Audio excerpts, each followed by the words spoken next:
Yang pertama, nama Zoro berasal dari bajak laut sungguhan. Fakta ini mungkin akan mengejutkan kalian bahwa Zoro memiliki nama yang berasal dari bajak laut sungguhan pada zaman dahulu. Oda Sensei sendiri terinspirasi dari bajak laut yang terkenal kejam dan mengerikan. Nama Roronoa ini diambil dari bajak laut yang bernama Francos Lolones, atau dalam bahasa Jepang bisa dibaca sebagai Roronoa. Faktanya Zoro lah yang menjadi satu-satunya kru bajak laut topi jerami yang memiliki nama dari bajak laut sungguhan.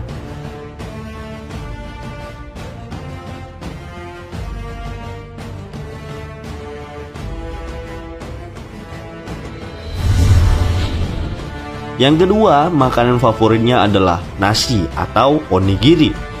Tentu saja setiap karakter pasti memiliki makanan kesukaannya masing-masing. Mulai dari Luffy yang sangat menyukai daging, baik itu daging ikan maupun monster. Namun, Zoro juga memiliki makanan favorit yaitu nasi. Sama seperti Luffy, dia juga suka makan daging monster raksasa atau bila ia memakannya sambil minum sake. Namun hal ini pula yang tercermin dari salah satu jurus andalan Zoro yaitu onigiri. Memang onigiri bisa diartikan sebagai penebas iblis. Namun ini juga merupakan nama dari makanan nasi dari Jepang yaitu onigiri. Selain makanan, ada pula minuman yang paling Zoro sukai. Minuman ini adalah sake.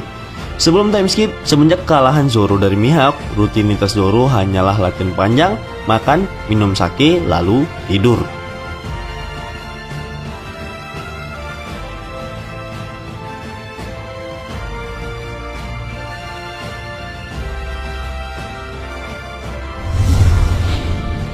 Yang ketiga, awal dibentuk Zoro merupakan anak buah Bagi. Pada urutan ini, tahukah kalian awal dari Oda Sensei membentuk karakter dari Zoro ini adalah di awal cerita Oda Sensei tadinya merancang Zoro sebagai anak buah dari Bagi. Pada wawancara Oda yang tercatat dalam komik volume ketiga, Oda Sensei menggambarkan bahwa sosok dari Zoro ini awalnya merupakan pengawal dari bajak laut Bagi. Sebelumnya, Oda Sensei berencana untuk membentuk bajak laut Bagi yang bersistem keluarga dan akan membentuk Zoro menjadi kakak tertua di antara pengawal Bagi.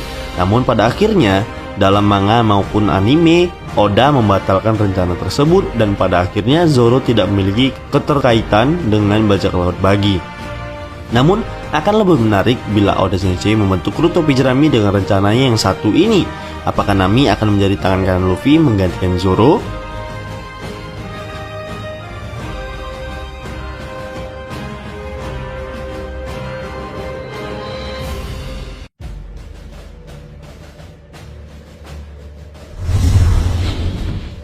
Yang keempat, Wado Ichimonji dan Susui merupakan pedang favorit Zoro. Kalian pasti kenal dengan pedang yang satu ini, pedang dengan gagang putih, dan juga pedang ini merupakan pedang warisan dari Kuina. Yah, pedang ini adalah Wado Ichimonji, pedang kesayangan Zoro. Namun, sejak pertama kali One Piece dibuat hingga sekarang, pedang Zoro yang berhasil bertahan hingga saat ini hanya Wado Ichimonji. Pedang ini juga termasuk ke dalam klasifikasi pedang Saijo Wazamono. Bahkan pedang ini juga mampu bertahan melawan pedang Yoru milik Mihawk. Saat berduel dengan Mihawk, kedua pedang milik Zoro hancur pada saat itu, namun tidak dengan Wado Ichimonji miliknya itu. Selain itu, Zoro juga sering menggunakan pedang ini saat bertarung. Wado Ichimonji yang paling sering ia pakai. Bahkan saat dia bertarung menggunakan jurus satu pedang, maka pedang Wado Ichimonji inilah yang paling sering ia pakai untuk mengeksekusi lawannya. Lalu yang kita ketahui saat ini, pedang Wado Ichimonji yang digunakan Zoro lebih sering dia gigit untuk melakukan teknik Santoryu atau jenis tiga pedang. Namun, saat sebelum time skip, Zoro mendapatkan pedang barunya yaitu Susui. Pedang ini ia dapatkan saat dia berduel dengan Ryuma yang telah diubah Moria ke dalam mode zombie. Zoro berhasil mengalahkan Ryuma dan mendapatkan Susui. Namun setelah time skip, Zoro lebih menyukai pedang Susui untuk melakukan teknik bertarung dengan satu pedang dan menjadikan Susui sebagai pedang favorit miliknya. Namun sayang, setelah dia berada di alur Wano, pedang ini diambil alih dan menjadi harta peninggalan yang paling berharga bagi warga Wano. Bukan tanpa alasan, sosok dari Ryuma merupakan pendekar pedang terhebat dunia. Dia juga orang yang telah menyelamatkan negeri Wano dari ancaman naga raksasa.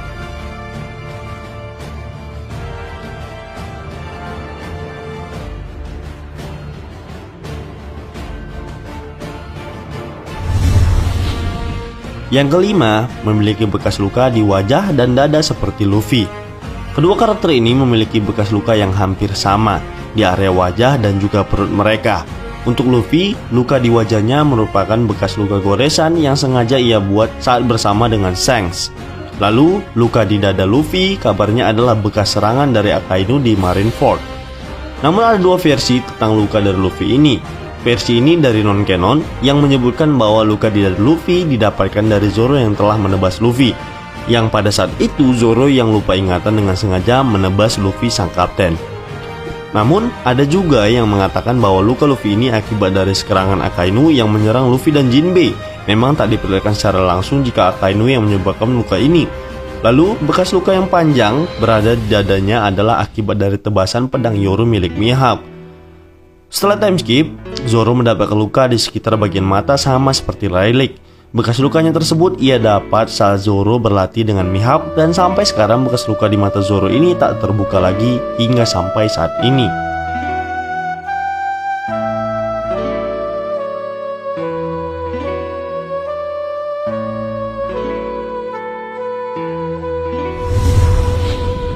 Yang keenam, pernah membunuh naga raksasa.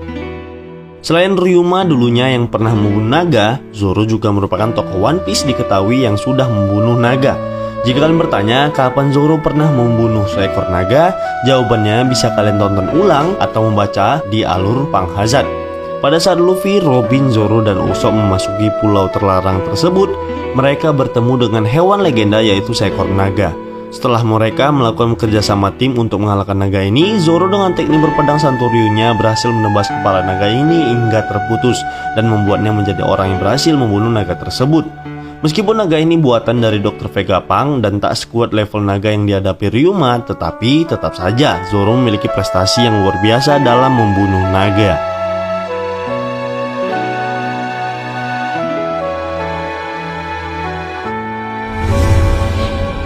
Yang kedelapan, anggota pertama Bajak Laut Topi Jerami.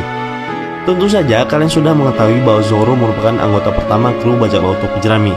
Sewaktu Luffy masih sendiri bersama dengan Koby, Luffy sudah memutuskan untuk merekrut Zoro sebagai anggota kru Bajak Laut Topi Jerami, hanya mendengar bahwa Zoro hebat dalam bertarung. Namun keinginan Luffy semakin bertambah mendengar Zoro merupakan orang yang sangat baik. Hal itu terjadi bahkan sebelum Luffy bertemu dengan Zoro. Kemudian, Luffy yang menginginkan Zoro menjadi anak buahnya ini pun rela menyusup ke markas Angkatan Laut dan menyelamatkan Zoro. Terbukti Zoro menjadi karakter yang paling loyal kepada nakamanya. Bahkan Zoro bersedia menerima seluruh luka dari Luffy saat di alur Tri Lebak agar Kuma tak menangkap Luffy. Karena kesetiaan Zoro ini, dia tak pernah mengarahkan pamrih sedikit pun atas pengorbanannya tersebut.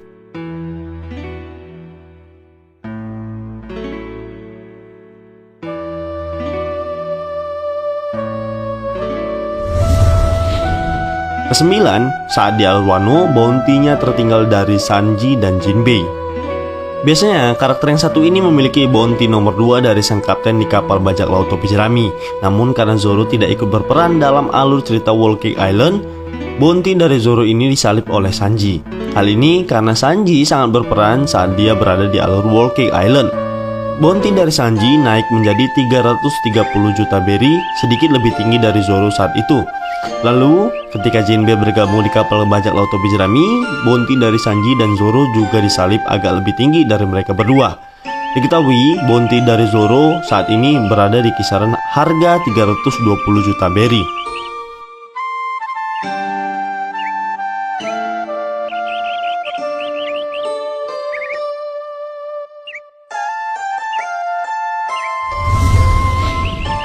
Yang terakhir, menguasai haki Ken Bunsoku dan Busosoku. Saat ini kita sudah mengetahui Zoro mampu menggunakan Ken Bunsoku haki. Setelah time skip seperti yang kita ketahui sekarang, Zoro mampu mengendalikan Ken Bunsoku dan Busosoku haki. Hal ini dia peroleh saat dia berlatih dengan Mihawk selama 2 tahun. Ini bisa jadi bukti bahwa saat di alur Dressrosa, Zoro yang berhadapan dengan Pika, dia membuktikan bahwa kekuatan yang selama ini dia latih selama 2 tahun akan berguna untuk melawan musuh yang sangat kuat. Terbukti Pika dengan level pertahanan yang kuat serta melapisi dirinya dengan Busoku haki dapat ditebas Zoro dengan mudah dengan teknik Santoryu miliknya. Namun untuk Ken Bunsoku Haki milik Zoro, meskipun belum ditampilkan Oda secara langsung, kami yakin bahwa Zoro juga ahli menggunakan Haki Ken Bunsokunya tersebut. Kami berspekulasi bahwa jika seorang pendekar pedang seperti Mihawk saja mampu mengendalikan Ken Bunsoku Haki, masa iya Zoro yang ingin melampaui Mihawk tak bisa menggunakan Ken Bunsoku Haki dengan baik? Lalu kabarnya saat di Arc Wano, rumornya mengatakan bahwa Zoro memiliki Hausoku Haki.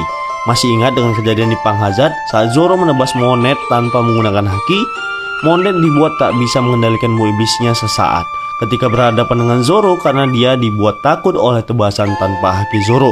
Dan hal ini menjadi pertanyaan, apakah dia sudah mengetahui kelemahan dari Monet atau memang Zoro memiliki potensi untuk bisa menguasai Hausoku Haki? Masih menjadi misteri. Kita tunggu saja konfirmasi dari Oda Sensei lebih lanjut untuk karakter Roronoa Zoro yang tersesat ini.